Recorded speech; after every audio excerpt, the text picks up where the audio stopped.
Bien, vamos a la palabra del Señor. Amén. ¿Está preparado? ¿Trajo su Biblia? Por favor, ábrala en Primera de Corintios. Por favor. Primera de Corintios, capítulo 3, versículo del 5 al 9. Aquellos que les guste tomar apuntes, es bueno de repente anotar algunas cosas que Dios nos habla.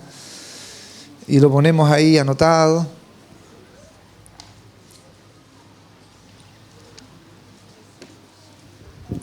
Bien. ¿No hay permiso para ir al baño? Todo eso estamos. Ok, ya.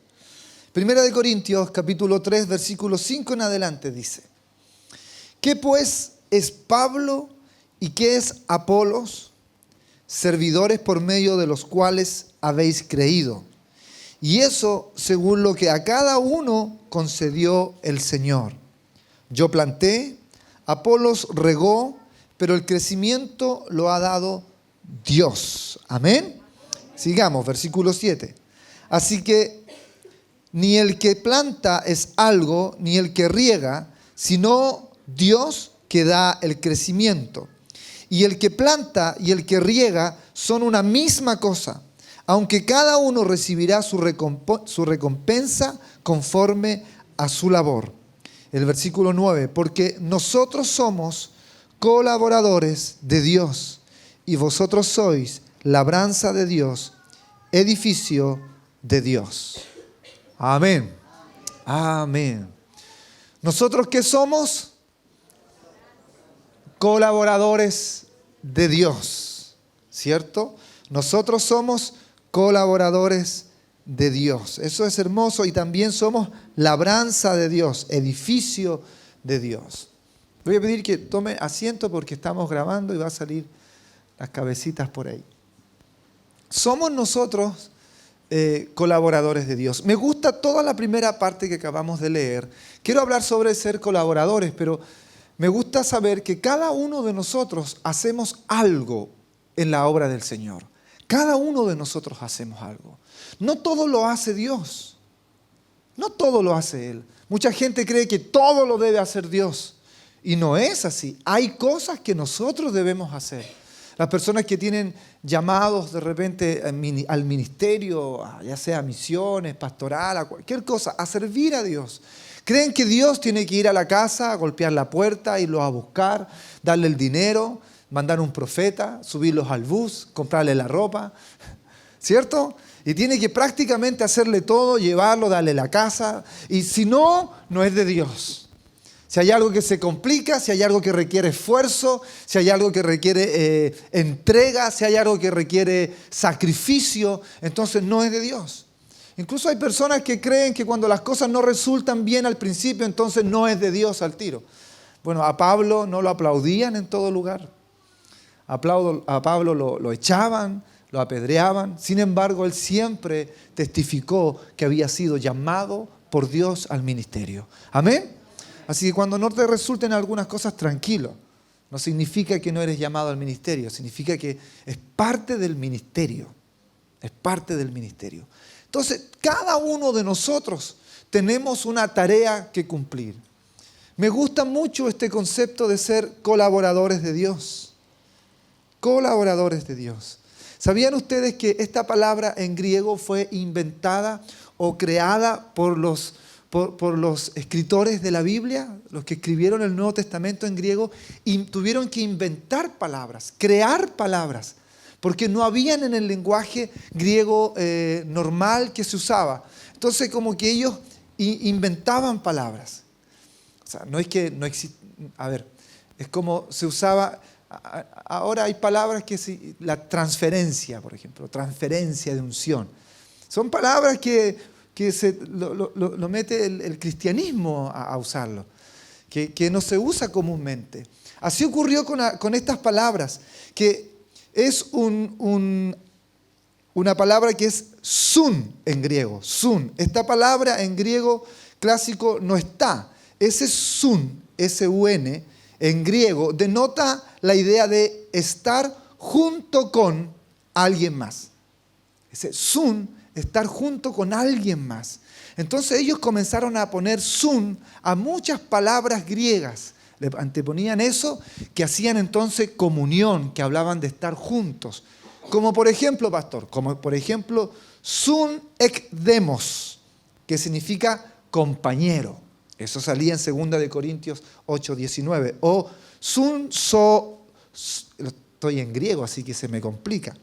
Sun soopoleo, que es nos dio vida juntamente con Él.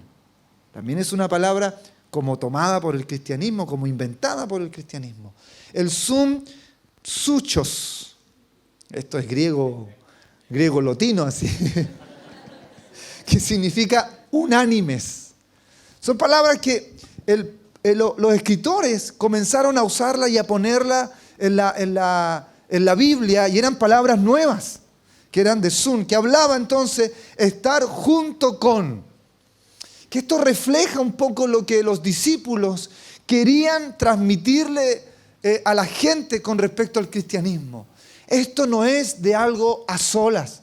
Esto no es algo que tiene que ver solo conmigo y retirarme lejos y abandonarme lejos. Esto tiene que ver con otros.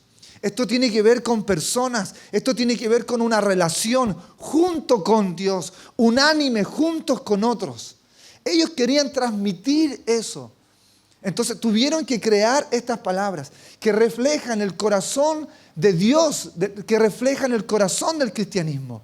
Hay personas que dicen, yo puedo vivir mi cristianismo sin congregarme. Eso no es cristianismo. No existe ese cristianismo. Usted inventó su propio cristianismo. Porque el cristianismo está basado en junto con, acompañado de, unánimes. No existe un cristianismo egocentrista, basado en mí y solo yo y mi relación con Dios, porque usted no estaría cumpliendo el mandamiento de Dios, que tiene que ver una relación con Dios y una relación con otros. El cristianismo en sí refleja unidad, refleja estar junto con otros. Tú eres cristiano y lo que ocurre de inmediato al aceptar a Cristo como Señor y Salvador es que tú te unes a otros, es como te enganchas junto a otros a recibir a Cristo. Esto hiciste. Y cuando tú, un cristiano, decide abandonar, dejar, queda un eslabón vacío. Lo leíamos en el principio. Ninguno es tan importante, solo somos parte de. Uno regó, otro plantó. ¿Qué pasa si uno falta? No está el riego, por ejemplo. O no está el plantar. Entonces, ¿qué pasa con eso? El crecimiento que lo da Dios no lo da bien.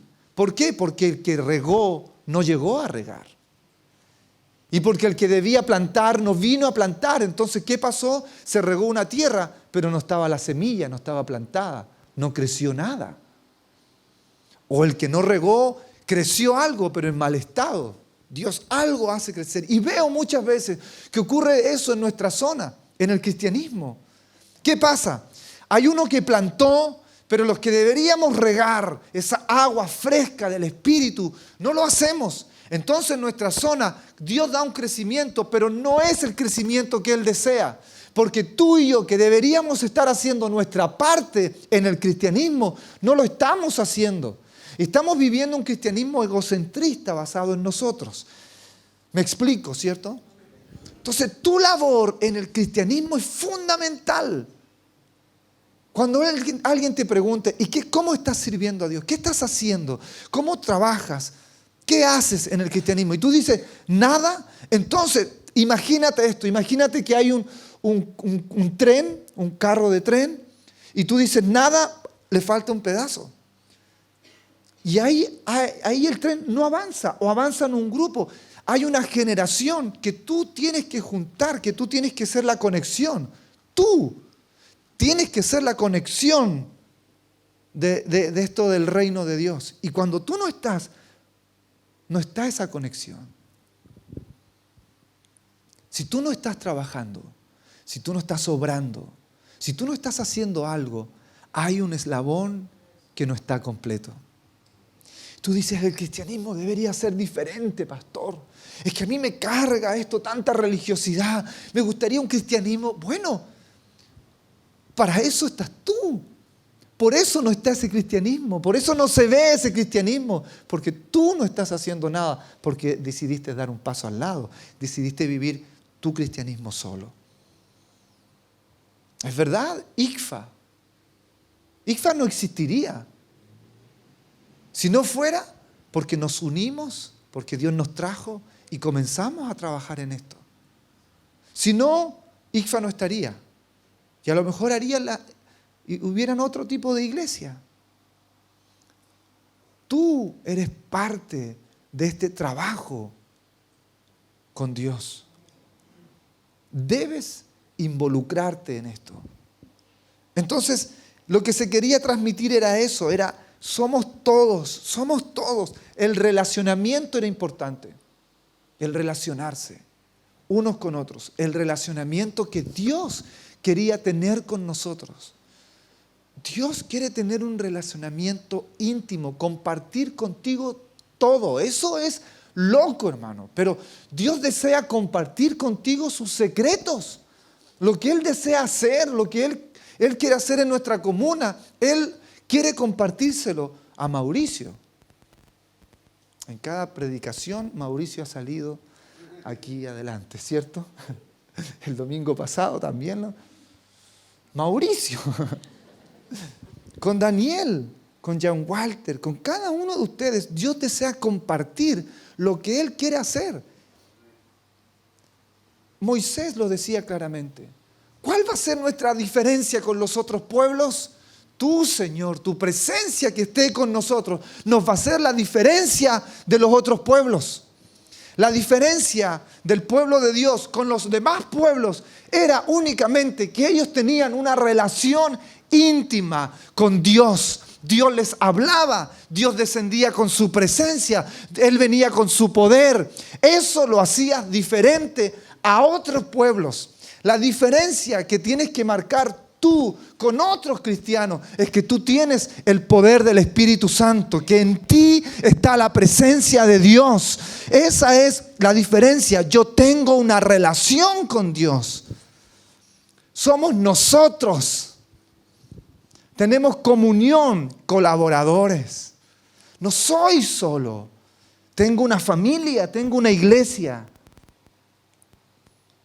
Tenemos eso. Entonces, lo que decía Moisés es que la diferencia con otros pueblos será que tú vas a estar con nosotros y nosotros vamos a estar contigo.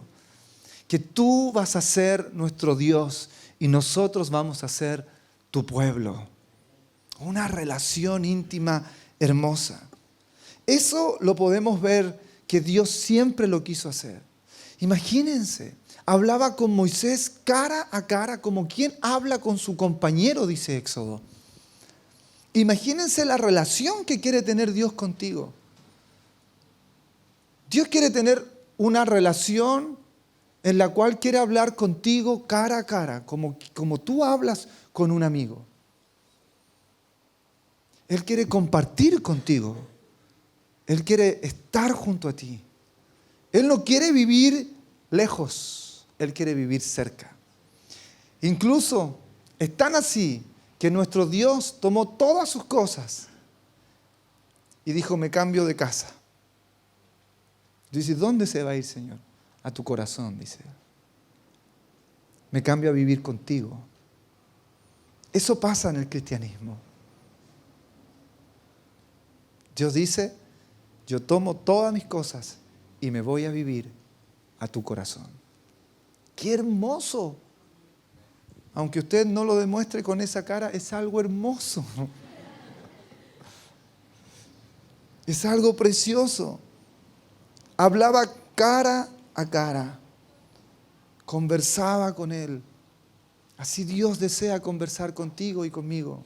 Él desea tener una relación íntima con nosotros. En Génesis 18, si usted tiene su Biblia ahí, en Génesis 18, me puede acompañar. No voy a decir ningún capítulo todavía. Simplemente quiero que me acompañe ahí a Génesis 18. Todo Génesis 18 es la historia donde 3 personas visitan a Abraham.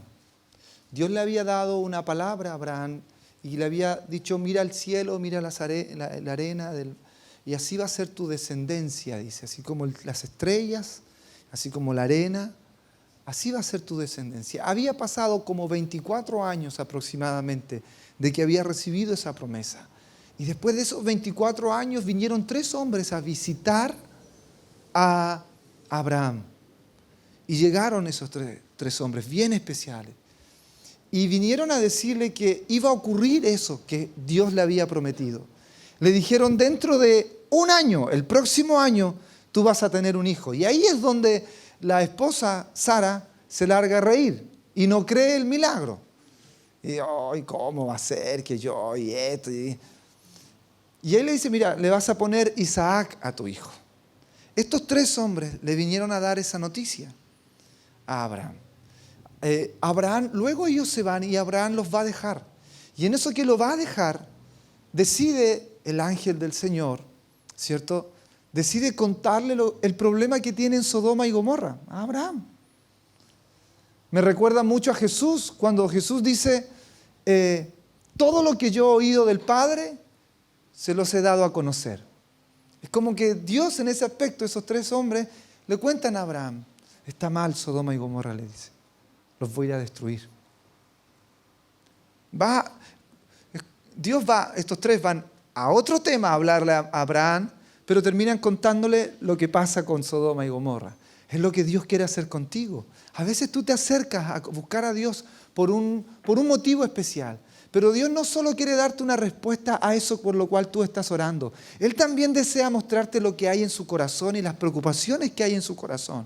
Pero muchas veces nosotros nos acercamos a Dios. Señor, responde en esto. Por favor, respóndeme, responde. Y Dios dice, y te trae la paz, te trae la tranquilidad a tu corazón y tú te paras y te vas.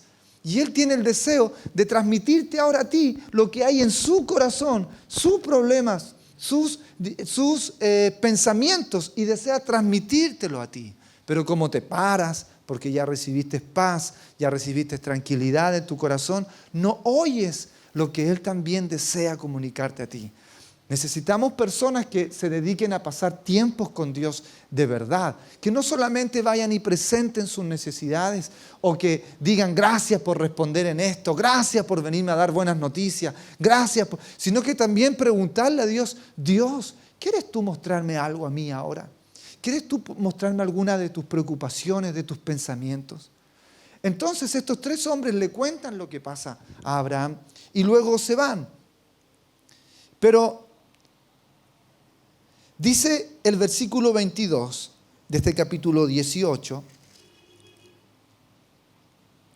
y se apartaron de allí los varones y fueron hacia Sodoma, pero Abraham estaba aún delante de Jehová. Dice otra versión que Abraham permanecía de pie delante de Jehová. O sea, se fueron, pero él quedó ahí. Y ahí comienza lo que conocemos la intercesión por Sodoma, donde estaba su sobrino, Lot.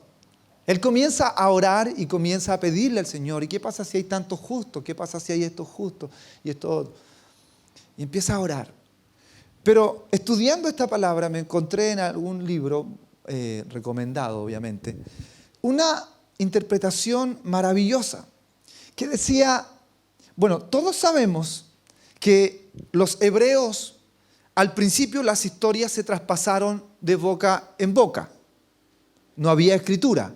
Entonces, la creación, por ejemplo, se pasó de boca en boca. Uno a otro. Oye, te cuento que así fue la creación. Te cuento que así fue la creación. Y se la pasaron boca en boca, sí, se la transmitieron unos con otros a sus generaciones. Alguien puede decir, pero ¿y no se perdió eso? No, porque Dios estaba ahí. Dios estaba en esa historia. Así que estaba guardando esas historias.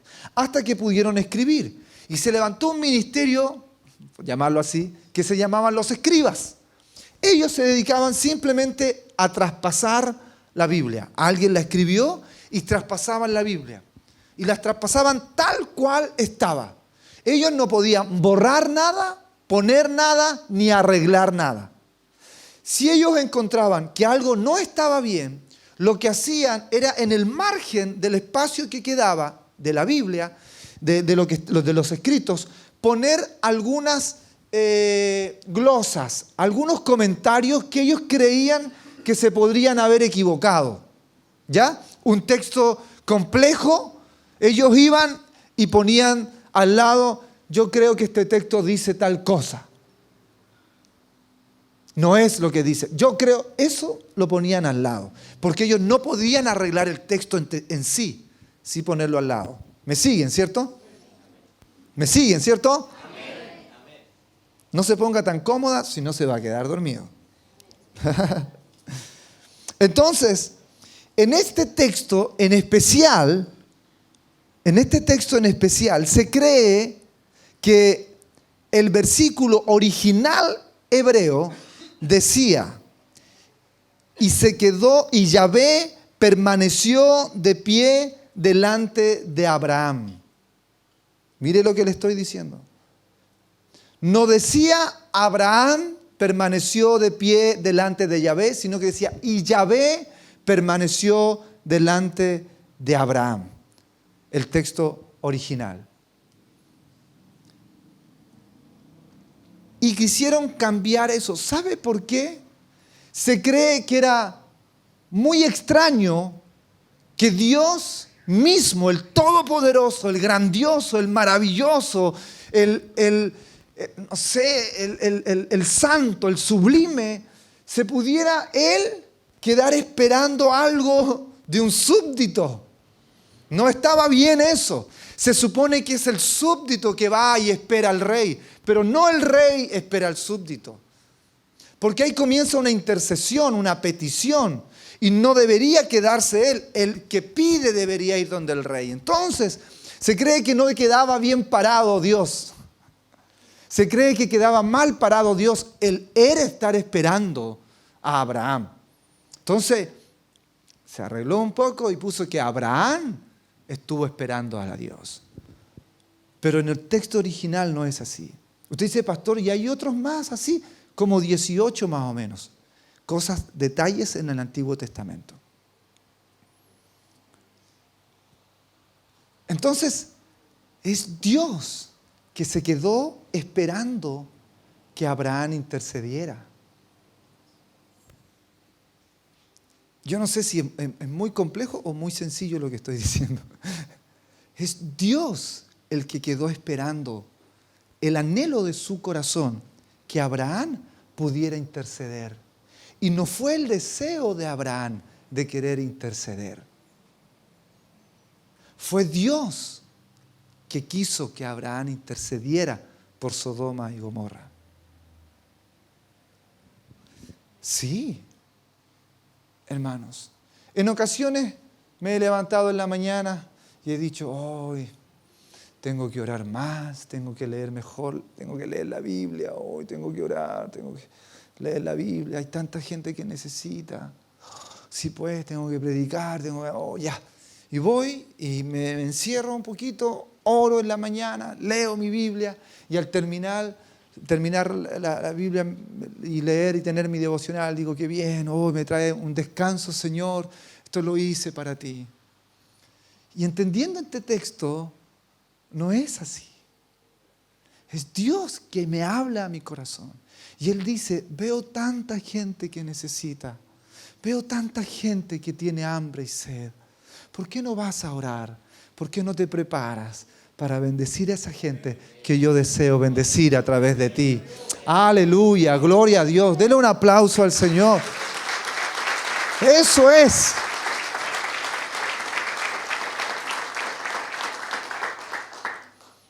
Entonces, es Dios, es su trabajo, es su deseo, es su amor, es lo que Él desea hacer.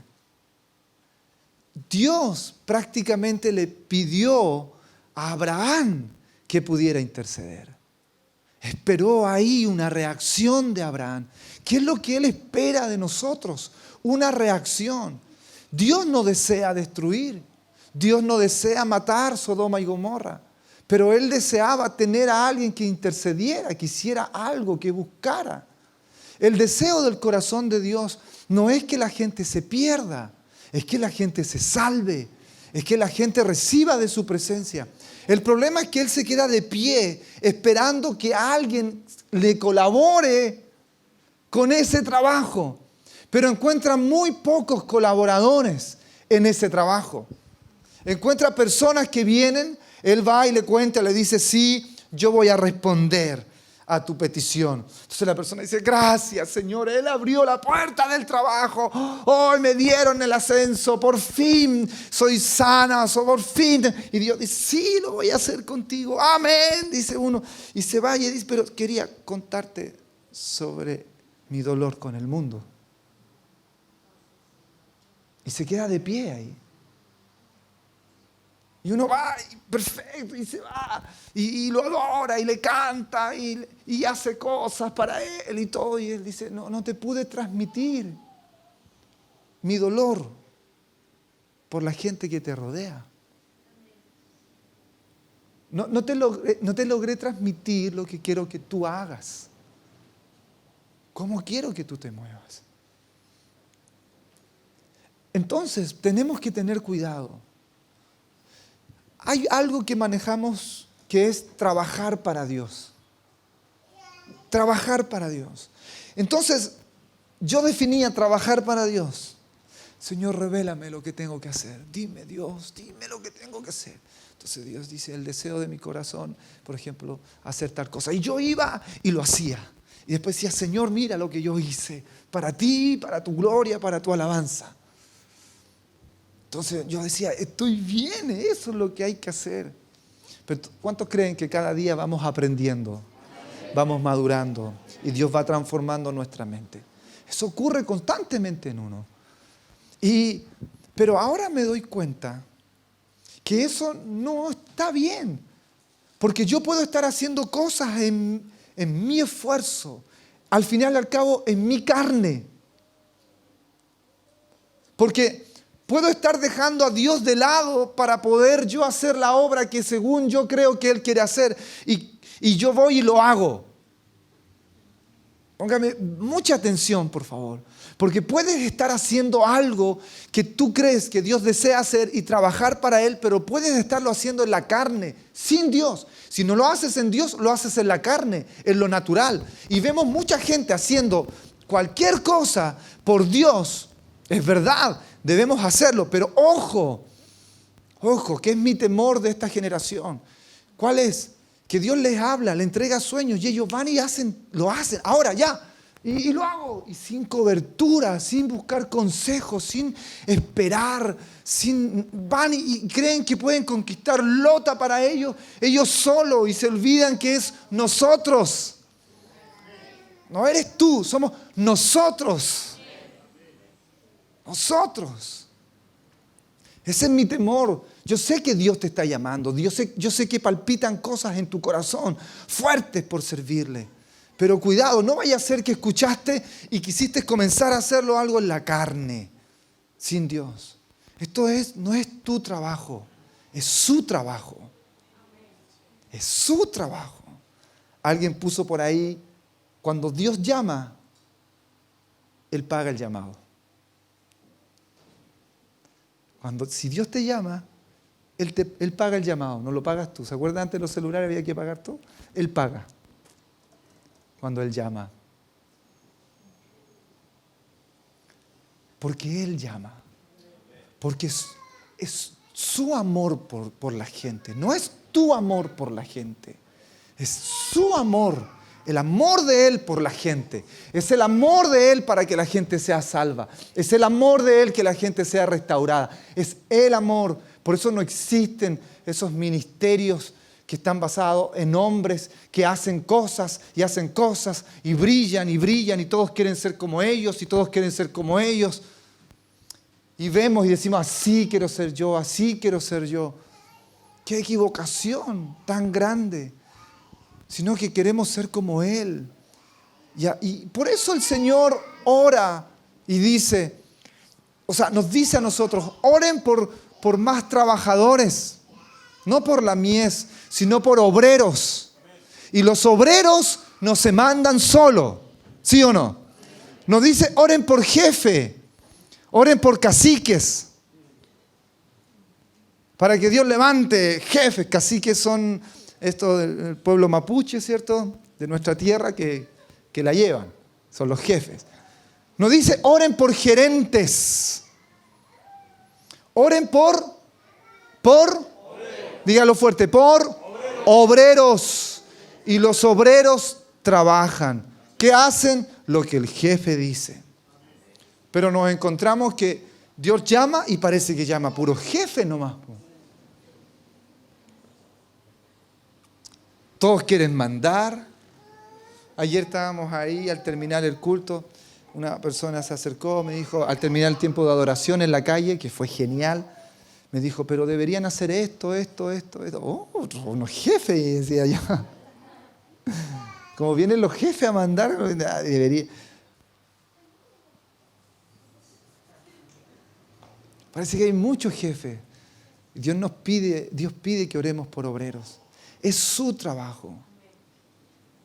Hoy día Dios ama a la gente que está en el cementerio llorando por sus seres queridos. Los ama. ¿Y cómo desearía que alguno de ustedes, si va a ir a la tarde a darse una vuelta, pueda orar por alguno de ellos? Y ver a lo mejor a una madre llorando ahí en el cementerio, ir y si le puedo orar por usted. A lo mejor te va a decir que no. Una vez fuimos con el pastor Carlos al hospital a orar por alguien, estaba alguien llorando por ahí, nos acercamos, le dijimos, ¿podemos orar por usted? No, gracias, dijo, no. Perfecto, decisión de él o de ella en ese caso. No siempre te van a decir que no, pero tú vas a quedar tranquila. ¿Sabe? Porque Dios la ama. Entonces, hoy día yo te quiero decir, Dios te está invitando a su proyecto, no tu proyecto. Lo que está ocurriendo es que la salida que ocurrió ayer, que fuimos a adorar afuera y fue espectacular, no fue el proyecto de un hombre, fue un proyecto de Él. Yo sentía como que Él nos está diciendo, háganme caso, hombre. Háganlo. Tanto que se enredan. Y así en tu ministerio, en las cosas que tú debes hacer. No te enredes tanto, es que aquí, es que allá, es que enredados. Jóvenes que parecen viejitos en su manera de pensar. Más aproblemados que como si hubiesen vivido 100, 200 años. Aproblemados.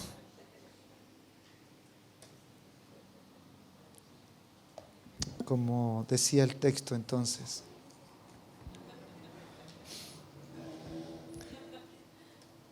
Porque nosotros somos colaboradores de Dios.